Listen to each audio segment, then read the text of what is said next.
नमस्कार, मैं doctor Pushkar Dwivedi, cancer expert.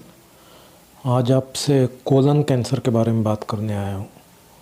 Colon cancer को सामान्य बोलचाल की भाषा में पेट का कैंसर या खाने की नली का कैंसर या आंतों का कैंसर भी बोलते हैं। कुछ साल पहले तक ये प्रॉब्लम मेनली वेस्टर्न वर्ल्ड की प्रॉब्लम थी, जो डेवलप्ड कंट्रीज़ हैं, यूरोप, अमेरिका, उनकी प्रॉब्लम थी। पर अभी कुछ 10-20 साल से ये कैंसर हमारे यहाँ इंडिया में भी काफ़ी कॉमन हो रहा है। उसका जो मेन रीज़न है वो ये है कि हम बहुत तेज़ी से वेस्टर्न लाइफस्टाइल अडॉप्ट कर रहे हैं, और जो तेज़ी से वेस्टर्न लाइफस्टाइल अडॉप्ट कर रहे हैं उससे समहाउ हम वेस्टर्न डिजीज़, जो वेस्टर्न बीमारियाँ हैं, उनको भी अडॉप्ट करते जा रहे हैं। तो कोलन कैंसर अब इंडिया में भी काफ़ी कॉमनली देखने में आता है। यदि हम इसके कारणों की बात करें तो मेनली सेडेंटरी लाइफस्टाइल, ओवरवेट होना, हाई कैलोरी डाइट लेना, non veg specially red meat इसको भोजन में ज़्यादा लेना, फ्रूट, सलाद, वेजिटेबल्स, फल, सब्जियां, साबुत अनाज, इसको हम अपने भोजन में कम करते जा रहे हैं, ये भी एक रीज़न बनता है। इवन सॉल्ट, हाई सॉल्ट, ये भी अपने आप में एक रीज़न बनता है। ये कुछ कॉमन कॉज हैं। जेनेटिक्स भी एक इसमें इम्पॉर्टेंट फैक्टर है, स्पेशली HNPCC और FAP, ये hereditary non polyposis colon cancer बोलते हैं, और एक FAP है, फैमिलियल एडेनोमेटस पॉलीपोसिस। ये कुछ 1-2 जेनेटिक रीज़न है कोलन कैंसर होने के। लक्षणों की जहाँ तक बात करें तो मेनली जो भी पेट से संबंधित लक्षण होते हैं, जैसे कि कॉन्स्टिपेशन होना, कब्जियत होना, या लूज़ मोशन होना, पतला दस्त होना, ये दोनों ही चीज़ हो सकते हैं। कॉन्स्टिपेशन भी हो सकता है, लूज़ मोशन भी हो सकता है। इसको हम मेनली बोलते हैं bowel habit alteration. Bowel habit alteration मतलब पेट साफ़ करने की हमारी जो आदतें हैं उसमें परिवर्तन होना। मतलब कब्जियत भी हो सकती है, कॉन्स्टिपेशन भी हो सकता है, दोनों ही चीज़ें हो सकती हैं। उसके अलावा स्टूल में ब्लड जाना, लैट्रिन में ब्लड जाना, ये भी एक सिम्टम्स हो सकता है। एडवांस स्टेज में पेन भी होगा।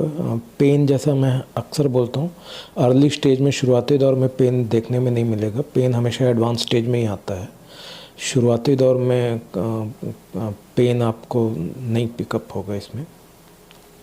फिर मैनेजमेंट की बात है तो सबसे पहले तो हमको डायग्नोसिस कंफर्म करना होता है। ये कंफर्म करना होता है कि कोलन कैंसर ही है या कुछ और है। तो उसके लिए कुछ छोटे छोटे टेस्ट होते हैं, जिससे पहला टेस्ट तो FOBT बोलते हैं, फीकल अकल ब्लड टेस्टिंग।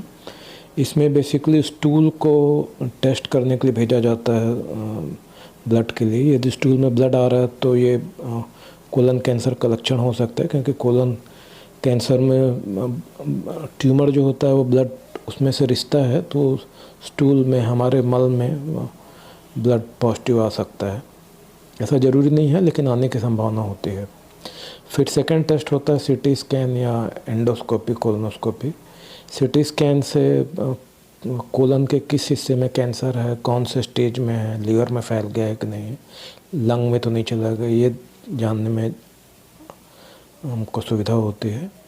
कोलोनोस्कोपी, सिग्माइडोस्कोपी से हम बेसिकली खाने की नली की पूरी जांच करते हैं, रेक्टम से लेकर रेक्टम, उसके बाद फिर sigmoid colon, descending colon, transverse colon, ascending colon, ये पूरा टेस्ट करके देखते हैं कि अंदर कहीं खाने की नली में कोई ट्यूमर तो नहीं है। और यदि है तो उससे बायोप्सी लेके हम उसको टेस्ट के लिए भेजते हैं, कंफर्म करने के लिए कि ये कोलन कैंसर है या कोई ट्यूबरकुलोसिस तो नहीं है, या इन्फ्लेमेटरी बाउल डिजीज़ जो बोलते हैं, अल्सरेटिव कोलाइटिस, क्रोहन्स डिजीज़। अच्छा, इन्फ्लेमेटरी बाउल डिजीज़ खुद अपने आप में एक प्री कैंसरस कंडीशन है। ये खुद भी अपने आप में कैंसर का कारण बन सकती है। तो मेनली जो दो मेन कॉज हैं, एक है इन्फ्लेमेटरी अल्सरेटिव कोलाइटिस और दूसरा क्रोहन्स डिजीज़। ये दोनों ही अपने आप में कोलन कैंसर का कॉज बन सकते हैं। जहाँ तक ट्रीटमेंट का प्रश्न है तो ट्रीटमेंट बेसिकली इस पर डिपेंड करता है कि कौन सा स्टेज है। मोस्टली स्टेज 1, 2, 3 तीनों में ऑपरेशन होता है, और स्टेज 4 में मेनली कीमोथेरेपी दी जाती है, फोल्फॉक्स, कैपॉक्स, इस तरीके के रेजिमेंट। साथ में टारगेटेड एजेंट्स भी यूज़ होते हैं, जैसे सुटिक्सिमैब या बेसिज़ुमैब, ये सब कीमोथेरेपी के साथ यूज़ होते हैं। आजकल इम्यूनोथेरेपी भी आ गई है, पेम्ब्रोलिजुमैब, निवोलिजुमैब, ये सब बोलते हैं, ये भी कीमोथेरेपी के साथ दी जाती है, पर ये स्टेज 4 के पेशेंट्स के लिए। अप टू स्टेज 3, स्टेज 1, 2, 3 में इसका ज़्यादा रोल नहीं है। कौन सी स्टेज में है कौन से नहीं, ये तो बेसिकली जब ऑपरेट करके सैंपल को भेजा जाता है हिस्टोपैथोलॉजी के लिए तब समझ में आता है। हिस्टोपैथोलॉजिकल स्टेजिंग उसको बोलते हैं हमारे उसमें। फॉलोअप की जहाँ तक बात है तो ट्रीटमेंट ख़त्म होने के बाद भी पेशेंट को कुछ साल तक सीटी स्कैन, कोलोनोस्कोपी और सीईए एक ट्यूमर मार्कर है, ये ब्लड टेस्ट में होता है। ये टेस्ट करा के हम ये देखते रहते हैं कि कैंसर कहीं वापस तो नहीं आ रहा है। तो कोलन कैंसर के विषय में जो एक ब्रीफ इंट्रोडक्शन देना था वो मैंने दिया है। और भी कुछ प्रश्न होंगे तो मैं उसको आने वाले सेशन में रिप्लाई करने की कोशिश करूँगा। मेरी बातों को इतने ध्यानपूर्वक सुनने के लिए धन्यवाद। और एक बात मैं अपने ये बता के ख़त्म करना चाहूँगा कि अभी कोलन कैंसर के ट्रीटमेंट में, नॉट ओनली कोलन कैंसर, सारे कैंसर के ट्रीटमेंट में आयुष्मान की सुविधा उपलब्ध है। आयुष्मान के माध्यम से हम सर्जरी, कीमोथेरेपी, रेडियोथेरेपी तो हालांकि कोलन कैंसर में नहीं लगती, पर जहाँ पे आवश्यकता है उसमें हम सारे प्रकार के ट्रीटमेंट का आयुष्मान के माध्यम से इलाज कर सकते हैं। ये एक बहुत बड़ी सुविधा है। पहले हम बहुत सारे पेशेंट का इसके माध्यम से इलाज नहीं कर पाते थे, क्योंकि कॉस्ट ज़्यादा होने की वजह से बहुत सारे पेशेंट इस ट्रीटमेंट को अफोर्ड नहीं कर पाते थे। पर अब हम आयुष्मान के माध्यम से अपने सारे पेशेंट का ट्रीटमेंट कर पाते हैं। धन्यवाद।